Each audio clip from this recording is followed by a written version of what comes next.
ખૂબ આનંદનો વિષય છે.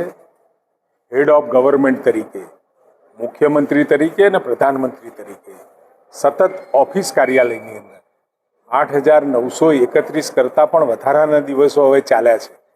એટલે કે એક એવો રેકોર્ડ કરતાં પણ પ્રજાનો જે ભાવ એમના માટે રહ્યો છે. એટલે સતત ને સતત એમને જે જવાબદારીઓ ગુજરાત માટે ને દેશ માટે નિભાવી છે અને એવા લાડીલા જનપ્રિય પ્રધાનમંત્રી ઉત્તર ગુજરાતમાં આવતા હોય અને એમાં પણ બનાસકાંઠા વાવ થરાદ મુકામે આવતા હોય એટલે સમગ્ર ઉત્તર ગુજરાત એમને આવકારવા માટે થનગની રહ્યું છે.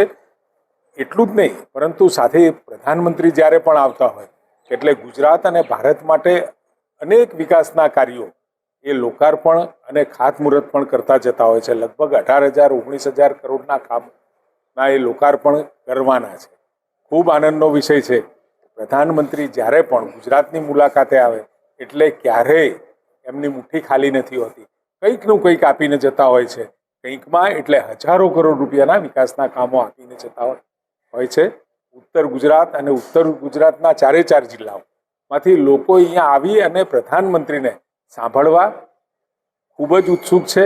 અને એવા જનપ્રિય પ્રધાનમંત્રી કે જેમને સૌથી વધુમાં વધુ સેવા આ દેશના લોકોની કરી છે, એક પણ રજા ભોગવ્યા સિવાય સતત ને સતત લોકો માટે જે કામો એમને કર્યા છે અને એ કામો માટે આ વિશ્વના સૌથી અધિક લોકપ્રિય નેતા તરીકેનું બિરુદ એમને મળ્યું છે. અને એમાં પણ ભારતમાં આવી અને ખૂબ મહત્વની સિદ્ધિ સાથે આવી રહ્યા છે. એટલે ઉત્તર ગુજરાત ખૂબ જ થનગની